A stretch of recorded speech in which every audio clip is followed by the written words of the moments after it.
বরিশাল গিয়ে আমার সবচেয়ে বেশি মজা লেগেছিল প্রথমবার এই রেসিপিটা খেয়ে। এটা খুবই মজা হয়। বরিশালের একটা স্থানীয় রান্না, তাদের যে কোনো উৎসব আয়োজন বা যে কোনো দাওয়াতের প্রোগ্রাম বা মেহমান আপ্যায়নে চিংড়ির এই রেসিপিটা তারা মাস্ট রাখে। আর এটা খেতেও খুবই মজা, বানানো অনেক সহজ। ভিডিওটা সম্পূর্ণ দেখবেন, ইনশাআল্লাহ কাজে লাগবে। কারণ এটা পোলাও বা ভাত সবকিছু খেতে অনেক মজা। যারা বরিশালে আছেন তারা বলবেন রান্নাটা কেমন হয়েছে। আর ভিডিওটা ভালো লাগলে অবশ্যই একটা শেয়ার করে রেখে দেবেন। এখানে 1 কেজি চিংড়ি নিয়েছি, তার জন্য কুচি করা পেঁয়াজ দিয়েছি, সাথে 3 মুঠোর মতো। বেশি করে কাঁচামরিচ ফালি দিয়েছি, 2 চা চামচ করে হলুদ আর মরিচের গুঁড়া, স্বাদ মতো লবণ। আর এখন দিচ্ছি নারকেল বাটা।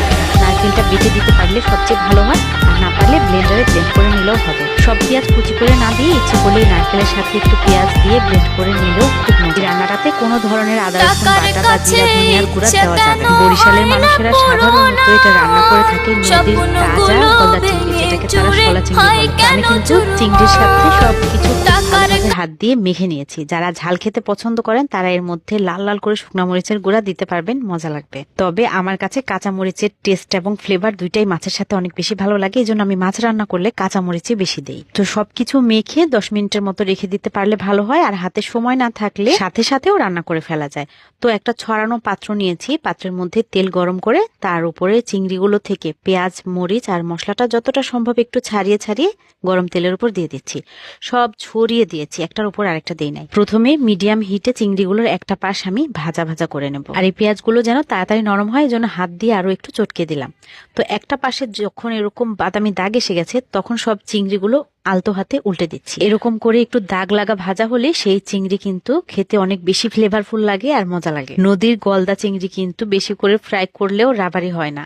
রাবারি হয় মূলত চাষের চিংড়িগুলো বা লম্বাটে ধরনের কালো যে চিংড়িগুলো আছে সেই চিংড়িগুলো। এগুলো সুন্দর করে ফ্রাই করলেও রাবারি হবে না। তো সব চিংড়িগুলো উল্টানো হয়ে গেলে এখন পেঁয়াজ আর নারকেলের মিশ্রণে যে মশলাটা আছে, এই সমস্ত মশলাগুলো চিংড়ির উপর পাশে ছড়িয়ে দিয়ে দিচ্ছি। প্রথমে এই মশলা পেঁয়াজ দিয়ে দিলে চিংড়ি থেকে পানি ছেড়ে দিবে, এই যে একটা যা ফ্লেভার অ্যাড হয়েছে এটা আর হবে না। তো এই মশলা আর পেঁয়াজটা ভালো করে ছড়িয়ে দেওয়া হয়ে গেলে মশলার পাত্রটা ধুয়ে অল্প একটু পানি দিয়ে দেবো। এটার মধ্যে খুব বেশি পানি লাগবে না, হাফ কাপের মতো একটু পানি দিয়ে দিলেই হবে। এখন 1-2 মিনিটের মতো একটু মিডিয়াম হিটে রান্না করব। মিডিয়াম হিটে রান্না করার পরে চুলার আঁচটা একেবারে কমিয়ে দিয়ে তারপর ঢাকনা দিয়ে ঢেকে রান্না করব হচ্ছে নিচের দিকটাও একটু বাদামি ভাব আসা পর্যন্ত। তো চিংড়ির গায়ের পানিটা এরকম ভাবে শুকিয়ে যাওয়ার পরে একবার একটু আমি উল্টে দিয়ে দেখছি। এটা আসলে খুব বেশি নাড়াচাড়ার প্রয়োজন পড়ে না। যারা এটা রান্না করতে করতে এক্সপার্ট হয়ে গেছে তাদেরকে দেখি হচ্ছে 1-2বার একটু জাস্ট উল্টে দেয়, আর এত চমৎকার হয় রান্নাটা। তো কম আছে এই চিংড়ির গায়ে যতটা ভাজা ভাজা ভাব আনা যায়, এই রান্নাটা তত বেশি স্বাদ হয়। এটাকে বরিশালে চিংড়ি মাছ ভাজা বলে। তো আমি এই রান্নাতে যতটুকু তেল ব্যবহার করেছি, ওনারা তার দ্বিগুণের চাইতেও বেশি তেল ব্যবহার করে। একটু তেল